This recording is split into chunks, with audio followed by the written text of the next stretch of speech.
Hi, and it's wonderful to be here with you.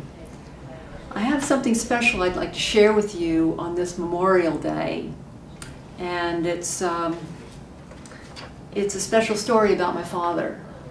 And I'm sharing a picture with you also of him in an outfit that he wore every time he harvested figs on his one fig tree, this huge fig tree that we had in our backyard.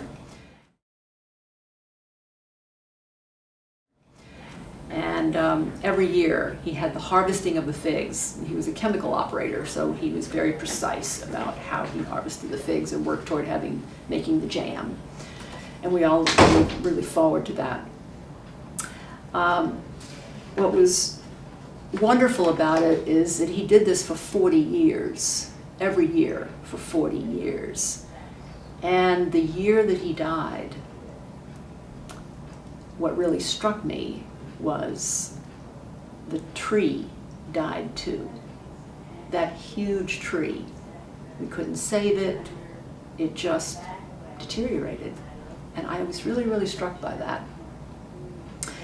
So the nature of relationship, how we form bonds and relationships, and there was definitely a relationship there with my dad and that tree. And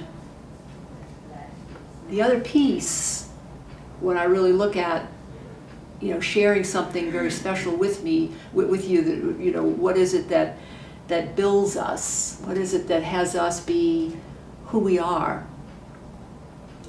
It was actually in healing my relationship with my father, who was pretty much an abandoned, abused child. And he became an abuser.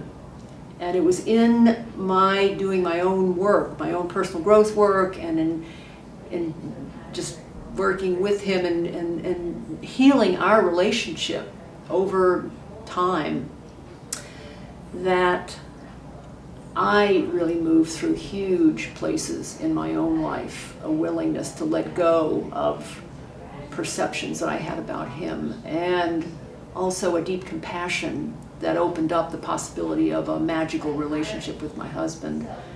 And I think just really has contributed to me being able to create a space, a safe space for clients and teachers to really heal and to develop an amazing, supportive space in our studio.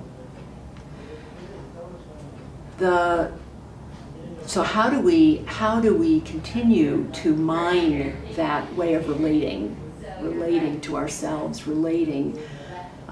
developing ways of being gentle with ourselves and being self-healing.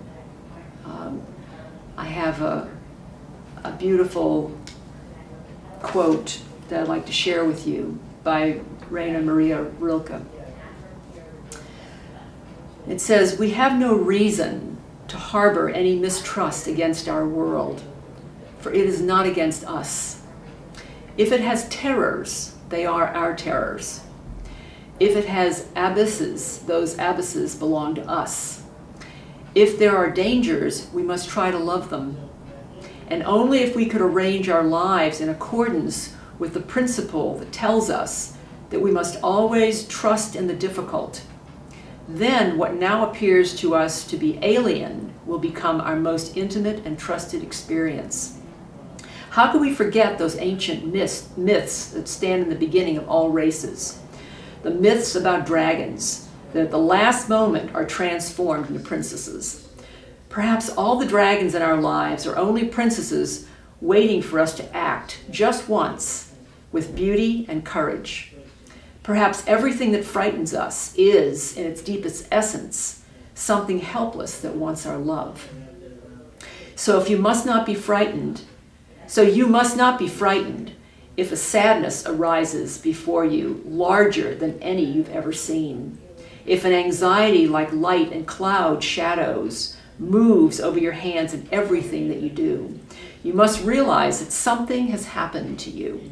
Life has not forgotten you, that it holds you in its hands and will not let you fall.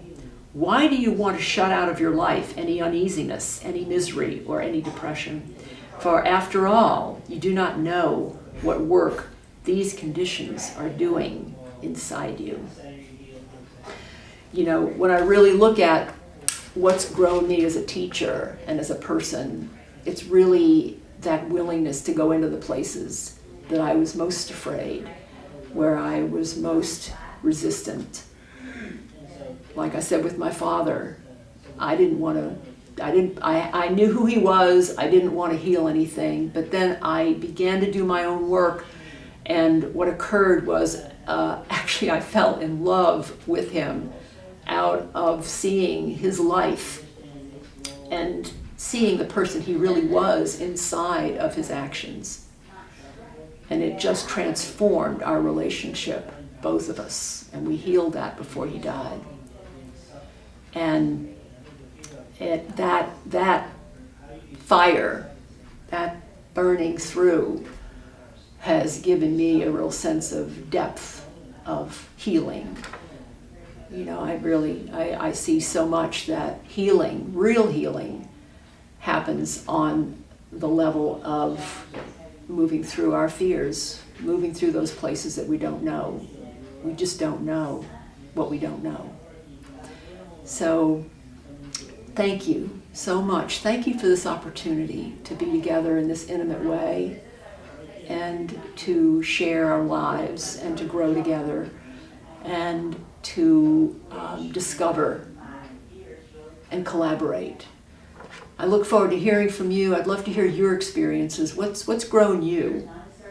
What are places that you've moved through that's given you a whole other level of awareness, of being in the world, of feeling that you've got a deeper foundation to stand on? So I love you, thank you, and see you soon.